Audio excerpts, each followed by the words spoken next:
ഇന്ന് വിനായക ചതുർത്ഥിയായിരുന്നു. അവിടെ രാവിലെ എണീറ്റ് കുളിച്ച് വീട്ടിൽ ഇഡ്ഡലിയായിരുന്നു, ഇഡ്ഡലിയും സാമ്പാറും അത് കഴിച്ച് ടി വിയിൽ കമ്മട്ടിപ്പാടമൊക്കെ കണ്ടുകൊണ്ടാണ് കഴിച്ചത്. ഇഡ്ഡലിയൊക്കെ കഴിച്ച് തീർന്നു. പിന്നെ കഴിച്ചിട്ട് ഒരു ഉച്ചയൊക്കെ ഉറങ്ങി.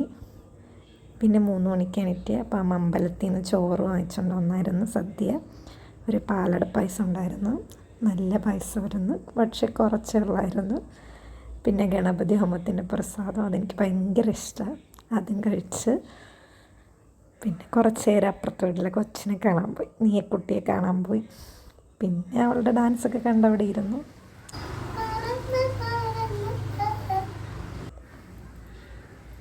വലിയ കലാകാരിയ, പാട്ടും ഡാൻസൊക്കെ സ്വന്തമായിട്ട് പാട്ട് പാടും ഡാൻസ് കളിക്കെല്ലാം. രാത്രി അവർ രണ്ടുപേരും കൂടെ ഇങ്ങോട്ട് വന്നേക്കുക. ഞങ്ങൾ ഗ്യാസ് മുട്ടായി കഴിച്ചു. ഞങ്ങളെ നാട്ടിൽ നിന്ന് ഗ്യാസ് മുട്ടായി എന്നാണ് പറയുന്നത്. ഇന്ന് വീട്ടിൽ ചോറില്ലായിരുന്നു, അതുകൊണ്ട് ഇഡ്ഡലിയും മീൻ പൊരിച്ച സാമ്പാർ കഴിച്ച് 3 വാക്ക് മൂവിയും കണ്ട് കഴിച്ച്. പിന്നെ അല്പം സ്കിൻ കെയർ ആകാൻ മിൽട്ടാനി മുൾട്ടിയും മഞ്ഞളും പാലും ഒരു 15 മിനിറ്റ് മുഖത്ത് അപ്ലൈ ചെയ്ത് വാഷ് ചെയ്ത് കഴിഞ്ഞു. ഒരു ഫ്രഷ്നെസ്സൊക്കെ ഫീൽ ചെയ്യുന്നുണ്ട്. പിന്നെ അവളും ഉണ്ടായിരുന്നു. Good night.